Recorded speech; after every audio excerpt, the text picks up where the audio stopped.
जय हिंद, जय भारत। मैं फातिमा निखत आपका स्वागत करती हूं BTS न्यूज़ चैनल में। हर पल की खबर आप तक। आइए देखते हैं आज के समाचार।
हम आपको पहले मिला दिया ना,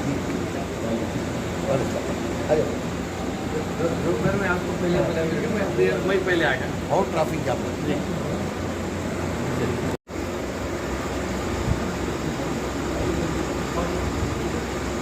तो जाओ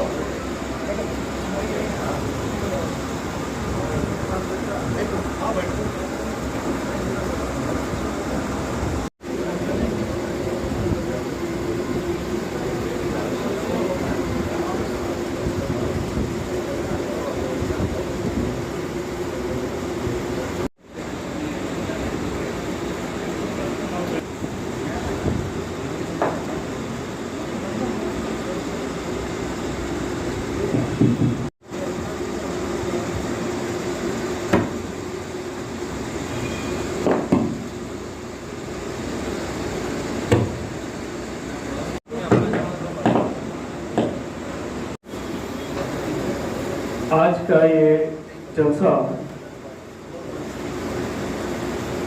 खुशकिस्मत बात ये है कि एक मुसब्बित वजह के लिए मुनाकिद किया गया है।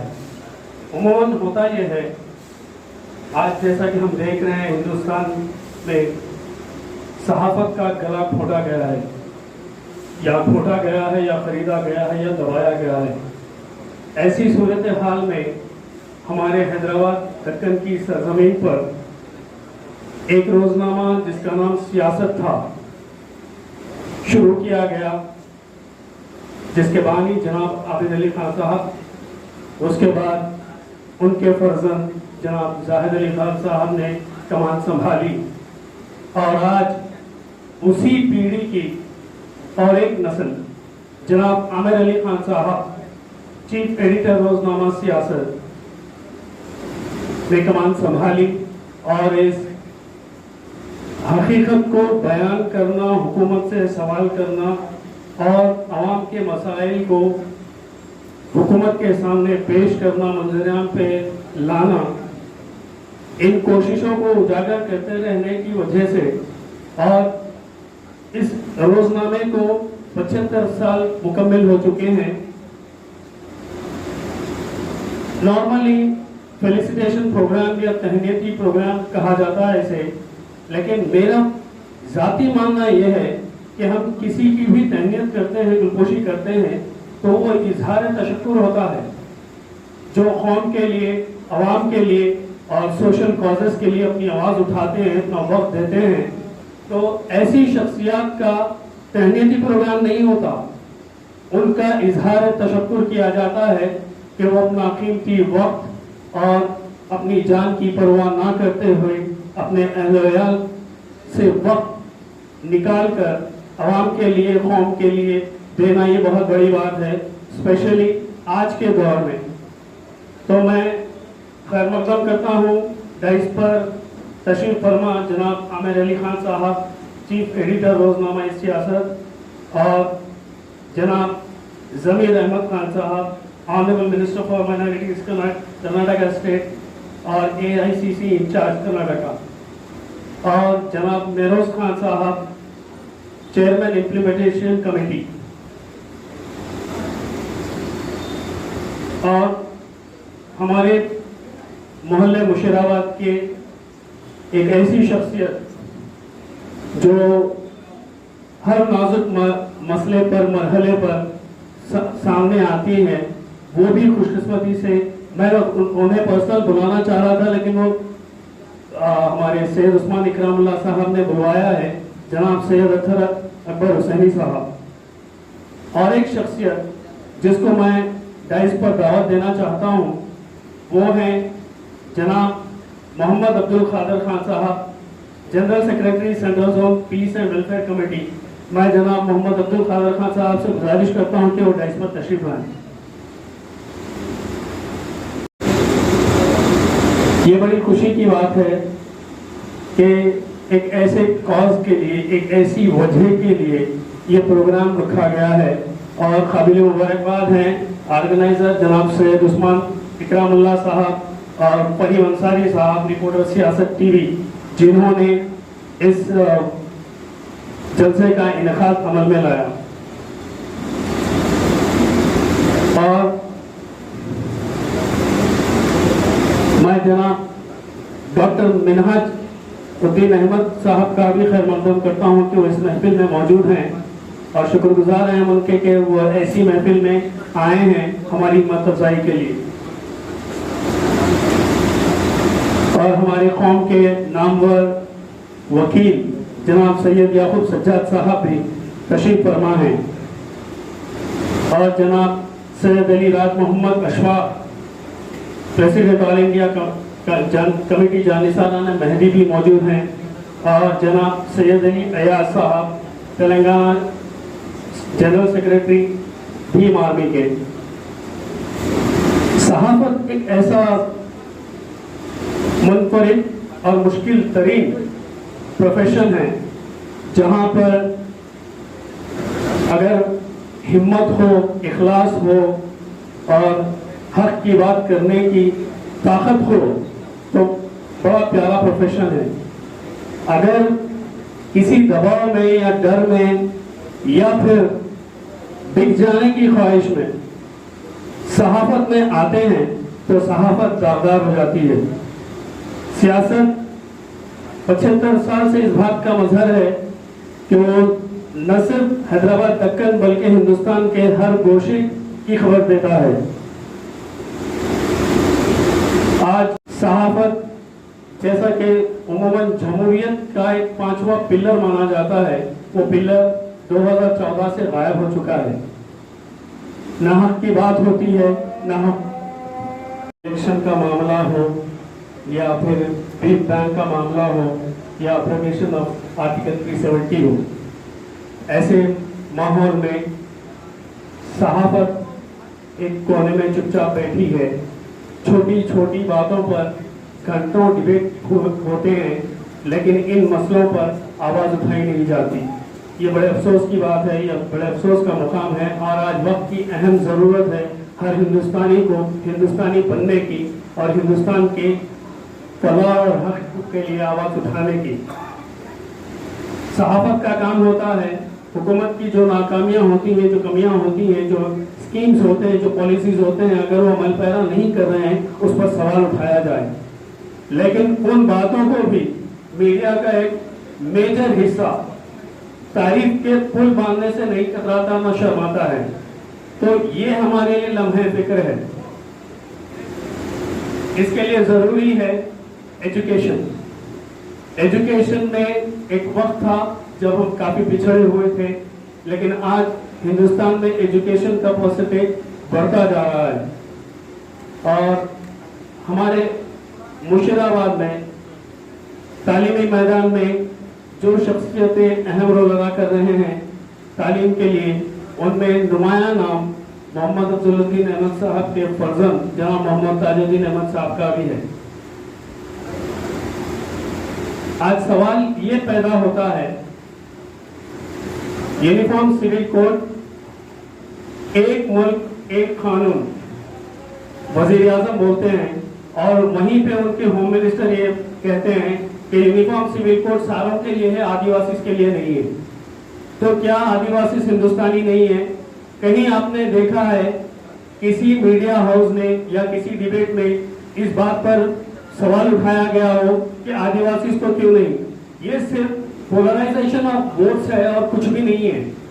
अगर यूसीसी से किसी का फायदा हो सकता तो फिर वो फायदे बताते, और कॉन्स्टिट्यूशन ने जो हमें आजादी दी है अपने अपने मज़ाहब पर चलने की, तो उसको खत्म करने की कोशिश की जा रही है।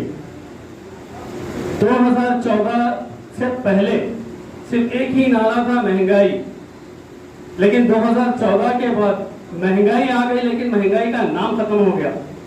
वो जो हुकूमत में आने से पहले महंगाई के बारे में बड़े जोर शोर से बोला करते थे, चाहे वो गैस सिलेंडर हो, पेट्रोल हो, या फिर दीगर चीजें कंज्यूमेबल आइटम्स हो, उसके बारे में। लेकिन आज उस पर बात नहीं होती, ना मीडिया हाउस इस बात को उजागर करता है, ना हुकूमत से सवाल करता है। तो आमिर अली खान साहब की तहनीत करने की एक वजह यह भी है कि उन्हें इस बात की जिम्मेदारी का एहसास दिलाएं, कि जहां सहाफत चापलूसी में मसरूफ है, वहां सियासत रोजनामा जिस अंदाज में बेबाकी से अपनी खबरें छापता है, हुकूमत की नाकामियों को उजागर करता है, अवामी मसाइल को सामने रखता है, उसकी कोशिश में जिस तरह इन 75 सालों से रोजनामा सियासत करता आ रहा है, उसको आगे बढ़ाएं और उसको जारी और सारी रखें। अब मैं जलसे की कार्रवाई को आगे बढ़ाते हुए मैं जनाब मेहरोज खान साहब, चेयरमैन इम्प्लीमेंटेशन कमेटी से ख्वाहिश करता हूं कि अपने ख्यालात का इजहार फरमाएं। कर्नाटक के एक पॉपुलर वजीर हाउसिंग और माइनॉरिटी अफेयर्स के मिनिस्ट्री के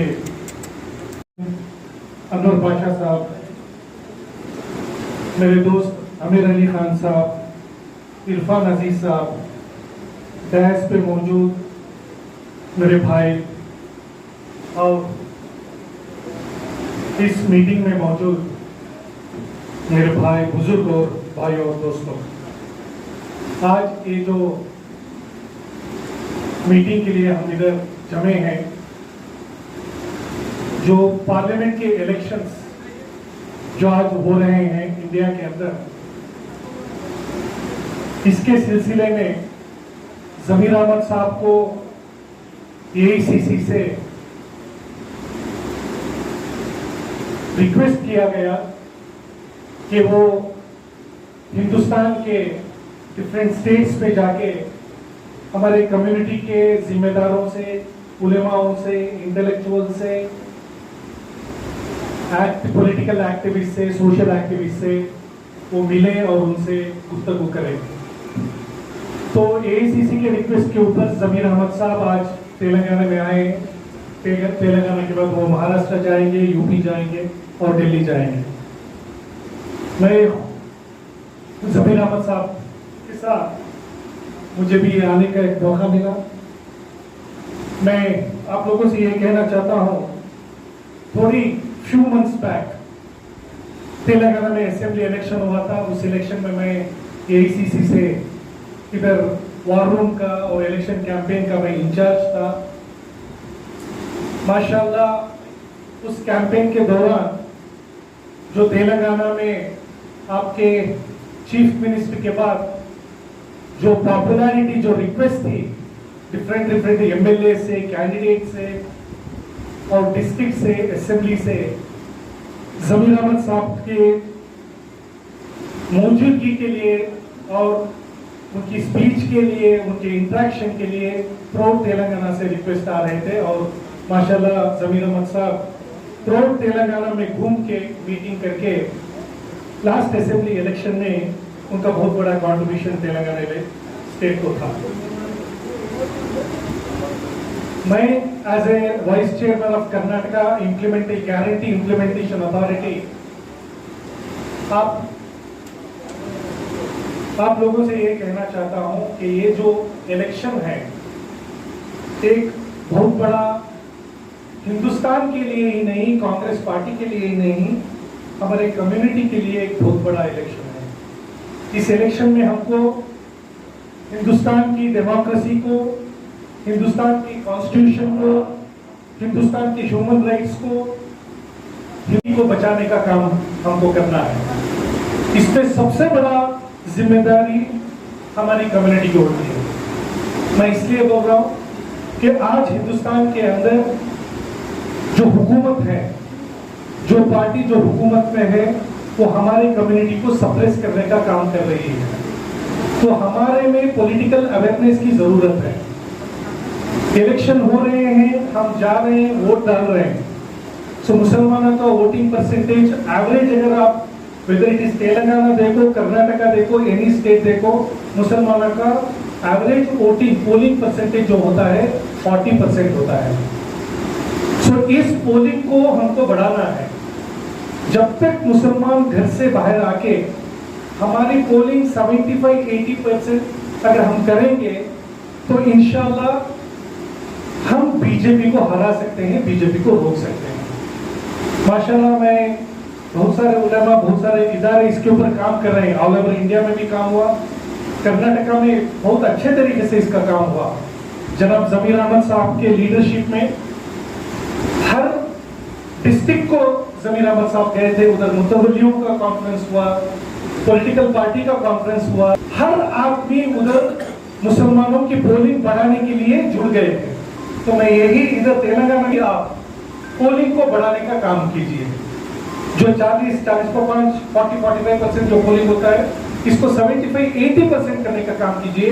इंशाल्लाह हम तेलंगाना में लार्ज नंबर, मेरे ख्याल से 12 से 14 सीट कांग्रेस पार्टी इधर जीत सकती है। हम बीजेपी को हरा सकते हैं, बीजेपी को तीसरी बार सेंटर में आने को रोक सकते हैं। सो मैं आप सबसे मेरी गुजारिश है कि आप अपने अपने मोहल्लों में, अपने अपने फैमिली सर्कल में, फ्रेंड सर्कल में एक ऐसा अवेयरनेस का काम कीजिए कि पोलिंग के दिन हर आदमी बाहर आए, आके पोलिंग करे, ज्यादा से ज्यादा पोलिंग करे। शुक्रिया। उस हस्ती को दावत इस्तेमाल दूंगा जिनको मैंने टीवी पे सुना है। आज ये पहला मौका होगा कि मैं उन्हें पर्सनली, फिजिकली सुनूंगा। जनाब जमीर अहमद साहब, honourable minister for minority and AICC incharge Karnataka, जनाब जमीर अहमद साहब।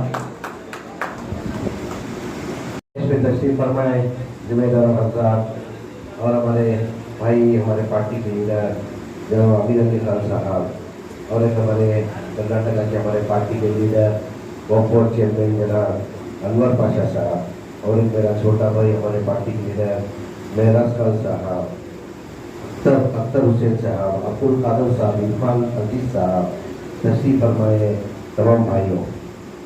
आप लोग सब जानते हैं इस वजह से आज इधर हम जमा हुए। हम लोग भाई महराज खान साहब, अनवर साहब, सब कर्नाटका से आंध्र आने की, तेलंगाना की जरूरत क्या है। आज आप जानते हैं देश किस हालत से गुजरा, देश से जिस हालत से गुजरा आप अच्छी तरह से जानते हैं। मेरे ख्याल से सियासतदान से ज़्यादा आज उलमा इकराम इसका जद्दोजहद याद कर रहे हैं। उलमा इकराम हर एक डिस्ट्रिक्ट में, हर एक स्टेट में जाके उनका खुद का पैसा डाल के आज उलमा इकराम दिल जोड़ लगा के आज उलमा इकराम काम करें। वजह इसकी क्या है, जैसा मेरा काम साहब ने बताया, परसेंटेज बढ़ाने का। हमारे कौम के अंदर क्या है, परसेंटेज भी होती है। अभी परसेंटेज ना होने की वजह से आगे वाले को भेजा हुआ है। पिछले इलेक्शन में पार्लियामेंट इलेक्शन में देखा, जो 2019 का जो इलेक्शन था उसका ऐसे ही डाटा निकाल के देखे, जिधर बहुत सी जगह पोलिंग जो है 78%, 80%, 76%, 74% चला है, मगर मुसलमानों की वोट आप निकाल के देखेंगे तो सिर्फ 52%, 53%, 54% पोलिंग हुआ है। ये परसेंटेज बढ़ाने के लिए हम लोग जल्द से जल्द कोशिश कर रहे हैं। हाल ही के अंदर कर्नाटका के अंदर भी हाल ही में इलेक्शन हुआ। अमित शाह हमारे तुमकुर में आप सुने होंगे नाम, हमारे शफीउल्लाह साहब करके एक बहुत सीनियर लीडर है तुमकुर के, दोबारा MLA रह चुके हैं। अजय कुमार कुछ 80 को 5 साल उम्र है, उनके जब भी MLA हुए थे 13 से 18 तक MLA हो गए थे। उन्होंने मेरे को इलेक्शन होने के बाद सेकेंड पहला फेज पे इलेक्शन हुआ। जैसे इलेक्शन हुआ उन्होंने मेरे फ़ोन किया, सर मेरी हिस्ट्री के अंदर में कभी ऐसा परसेंटेज पोलिंग जो मुसलमानों का इस बार हमें कभी ज़िंदगी में मेरा 60 साल की सियासत तजुर्बा है, 60 साल के अंदर में कभी इतना परसेंटेज देखा नहीं, पूरा बूथ को इसमें परसेंटेज निकाला तो मुसलमानों को इस बार जो पोलिंग जो पड़ी थी वो कांग्रेस को देते थे, मगर इस बार जो मेरे माँ बहना जो बुजुर्ग जो आपको वोट कर रहे कम अज़ कम 58 से 60,000 एडिशनल वोट ये मिला हमको, हमारी जीत हासिल हो गई। क्रिकेट कह रहे थे ये मेहनत जो की हम लोग ने सियासती लीडर ने मेहनत की थी, जो उलमा-ए-किराम जमात के साथ यहाँ लगातार 6 महीने से पूरे हिंदुस्तान के अंदर लगातार पूरे डिस्ट्रिक्ट को जाके पूरे स्टेट में जाके जगह कोशिश कर रहे। वजह उसकी आज देखे होंगे जो 10 साल से जो बीजेपी हुकूमत है, बीजेपी हुकूमत के अंदर जो टारगेट किया जा रहा है, टारगेट करने की वजह से आगे या हम लोगों को तकलीफ नहीं करके सोच के उलमा-ए-किराम आगे का सोच के इतना जद्दोजहद जो है कर रहे हैं। तो मेरी आवाम से जितने भी आप जिम्मेदार हैं, हमारा सब बनता है। ये इलेक्शन जो है मेरा इलेक्शन नहीं है, ये मेरा सन का इलेक्शन नहीं है, अमीर साहब का इलेक्शन नहीं है, अनवर साहब का इलेक्शन नहीं है, ये कांग्रेस पार्टी का इलेक्शन नहीं।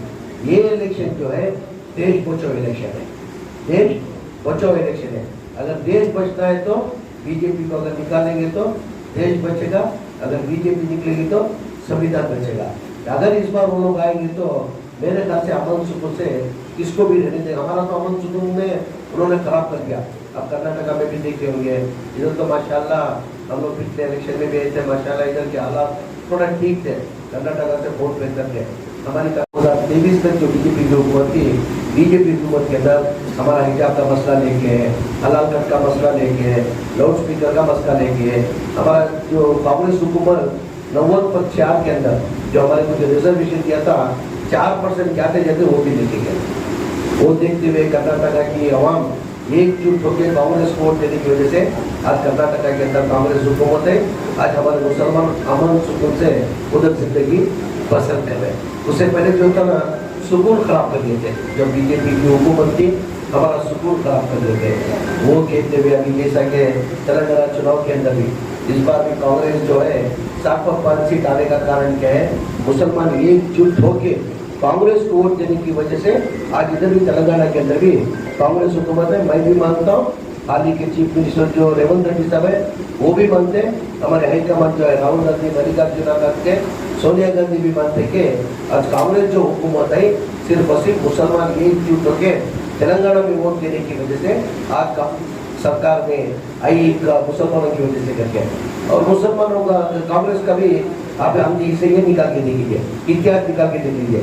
कांग्रेस जब 70 साल से जब चुनाव आया, जब आवाम के बीच में जाके जब वोट मांगते हमारे प्रोग्राम बताते भाई हमारी हुकूमत थी, हमने क्या किया, आने वाले दिनों के अंदर हमारी हुकूमत आएगी तो हम क्या करेंगे करके प्रोग्राम बता के वोट मांगते।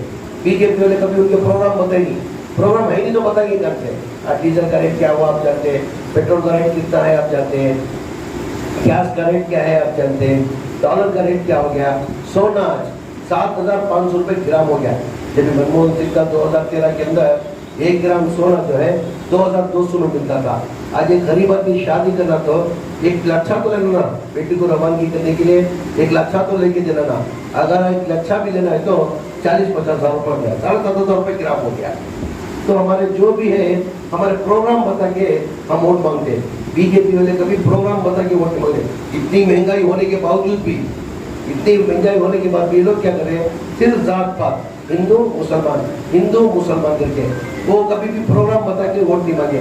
हमारा मजहब भी नहीं सिखाया अमीर साहब, अमीर अली खान साहब, हमारा मजहब सिखाया तासुब करो, नफरत की करो करके हमारा मजहब नहीं सिखाया। मजहब नहीं सिखाता आपस में बैर रखना।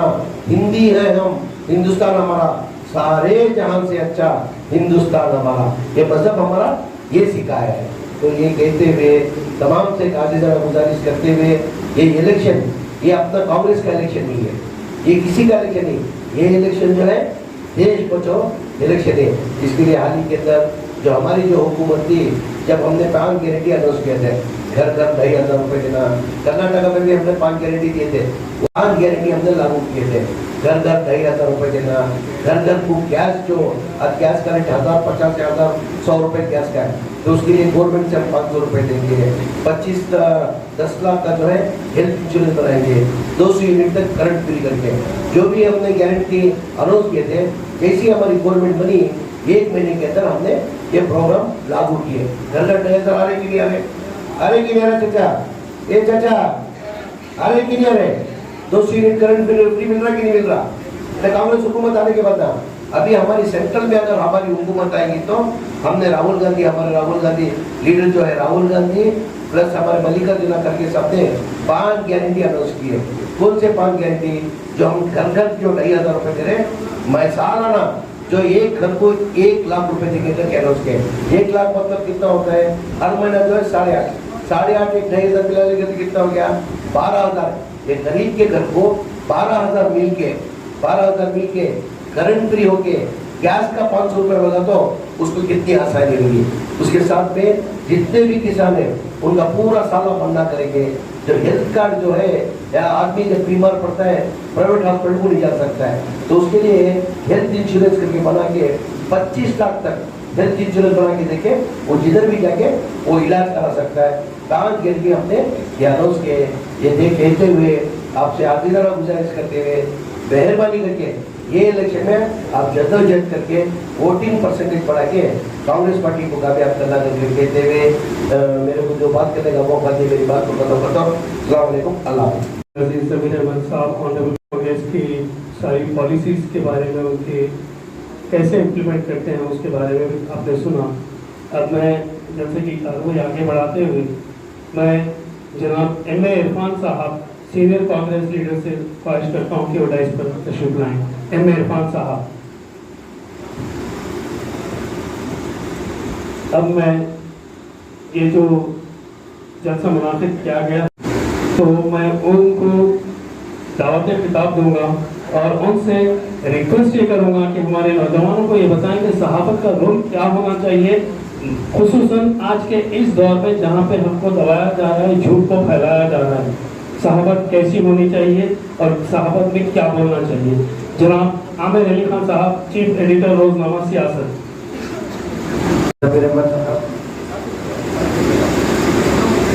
चेयरमैन ऑफ बोर्ड पाशा साहब, मेहरोज खान साहब, इरफान अजीज साहब, M.A. इरफान साहब और खान साहब और मेरे भाई आप और साथियों बुजुर्गों, आज यकीनन आप लोग समझे होंगे कि सियासत के वास्ते जमा हुए हैं, 75 साल सियासत के हुए हैं, लेकिन बात यह है कि सहाफत की जो जिम्मेदारी होती है वो कौम को उजागर करने की या इत्तला पहुंचाने की जो जिम्मेदारी होती है उसका बेड़ा अखबारात उठाते हैं। और आज अखबारात को लेकर हम आगे बढ़े हैं इसलिए कि 10 साल से जिस तरीके से मुसलमानों को खासतौर पे दाढ़ी, टोपी, कपड़े, खाने के उस पर जिस तरीके से परेशान किया गया है, उसको आज आपको एक किनारे पहुंचाने का, एक डगर को पहुंचाने का वक्त आ गया है।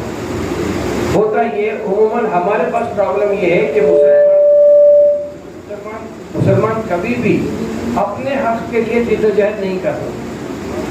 होना ये चाहिए कि आप अपने हक के लिए पहले आप अपना हक पूछिए, तो फिर आपको आगे जो मिलना चाहिए हक को मिलता। और हक मांगने से नहीं मिलता, हक को छीन के लेना पड़ता। हम हक को मांगने की आदत पड़ गई हमारी। अब वोट की जो ताकत है उसको भी अगर हम समझेंगे तो आज वक्त है। आज देखिए सिकंदराबाद पार्लियामेंट के इस इलाके में हम यहाँ बैठे हैं और सिकंदराबाद पार्लियामेंट का डेमोग्राफी ये बताता है कि यहाँ पे 18-19 लाख वोटर्स हैं, जिसमें 5,10,000 मुसलमान हैं, 50-60 हज़ार क्रिश्चियन हैं।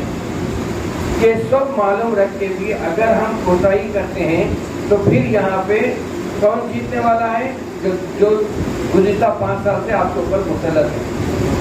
और उसका मसला नहीं है, एक आदमी का नहीं, खतरे खतरे से दरिया बन के जो मुहावरा इस्तेमाल होता है वो ये देखिए आपके 543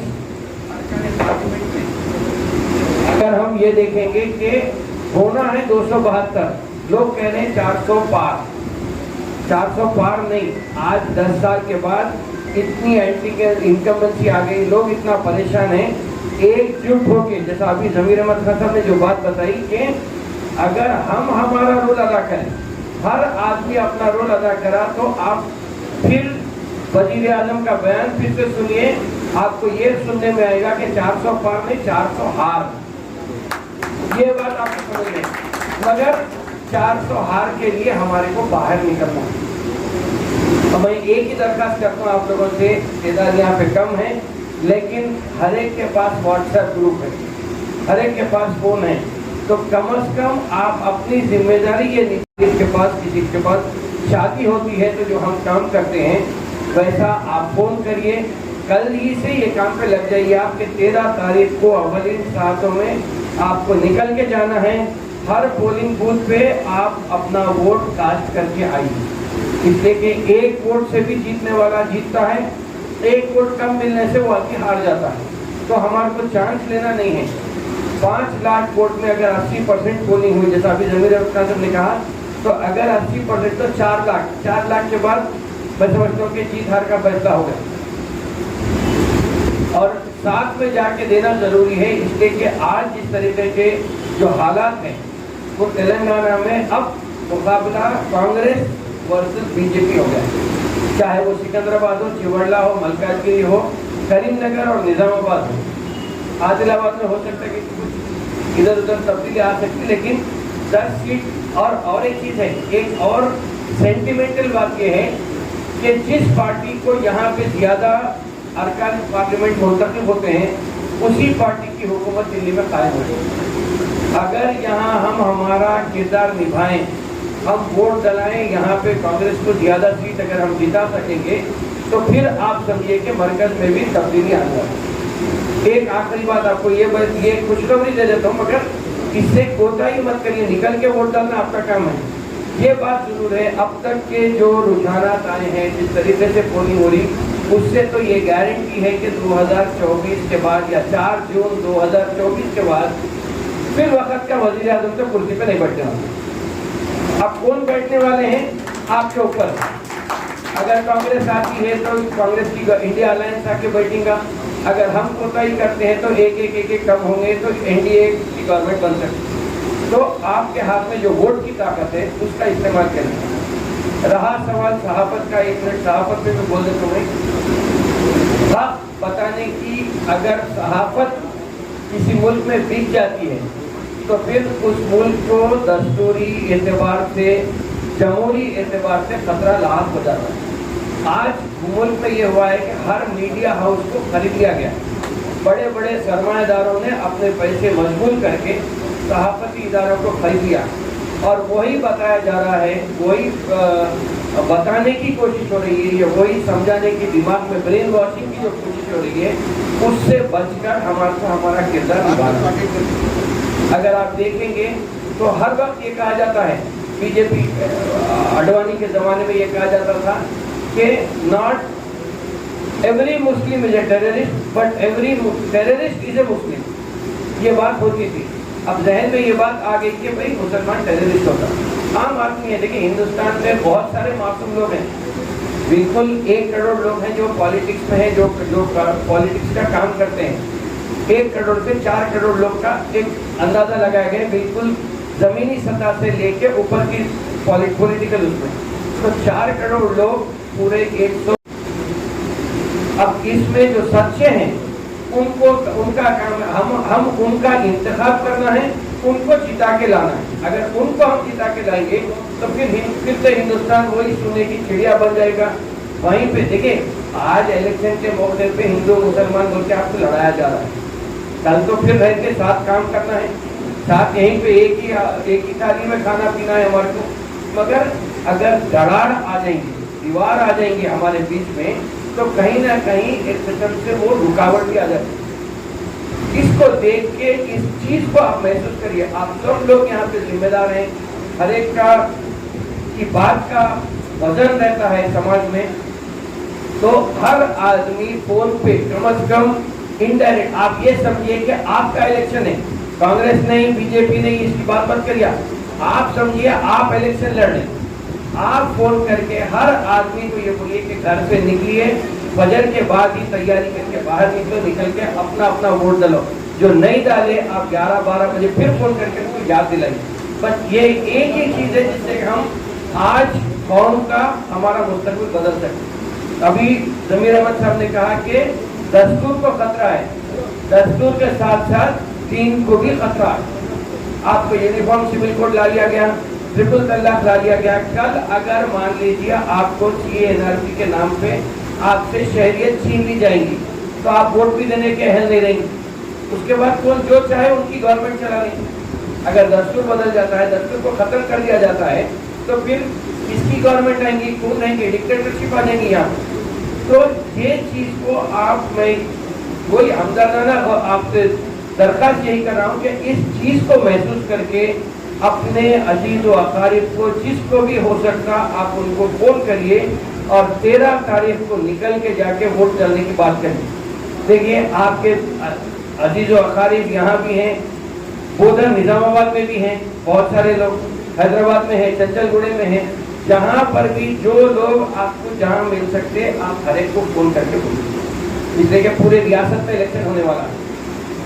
ये एक ही दरखास्त है, बस दूसरा कोई और नहीं। बाद में और हम बात करते रहेंगे 13 तारीख के बाद, जब 13 गुजर जाएंगे तो 15, 16, 18 के बाद फिर बैठ के बात करेंगे। बहरहाल इसी दरखास्त के साथ मैं अपनी बात को खत्म करता हूँ। बहुत बहुत शुक्रिया। में हमारे यहाँ साहब ने वोट की अहमियत को और वोट डालने के लिए अपनी जिम्मेदारी को समझने की बात कही है। अब मैं जनाब मोहम्मद फयाजुद्दीन अहमद साहब से गुजारिश करता हूँ कि वो जनाब आमिर अली खान साहब की शादोशी फरमाएं।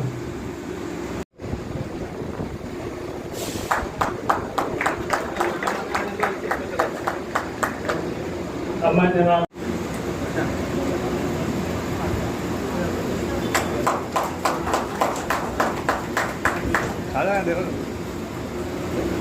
हमारे कौम के मायना करता हूँ कि वो जनाब मेहरोज खान साहब की शादोशी फरमाएं। जनाब सैयद याकूब सिद्दीक साहब।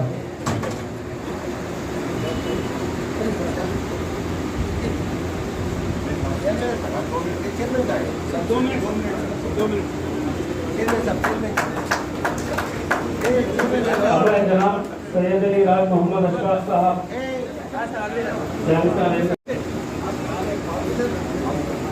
मैं जनाब सैयद अली अयाज साहब से गुजारिश करता हूँ कि वो जनाब आमिर अली खान साहब की शादोशी फरमाएं। साहब से गुजारिश करता हूँ कि वो जमीर अहमद साहब की शादोशी और गंगोशी फरमाएं।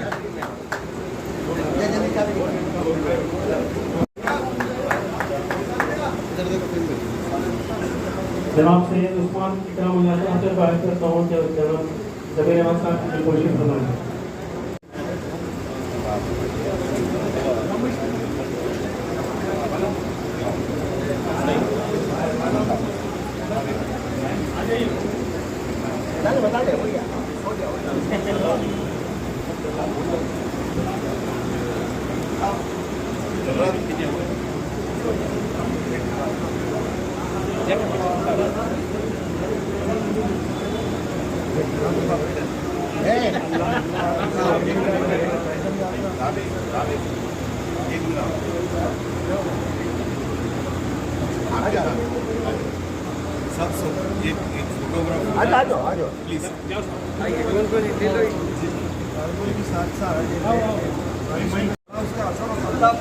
कर्नाटक से आए बोले तो थोड़ा सा पब्लिक में खासकर भोलपुर के वास्ते आ जाओ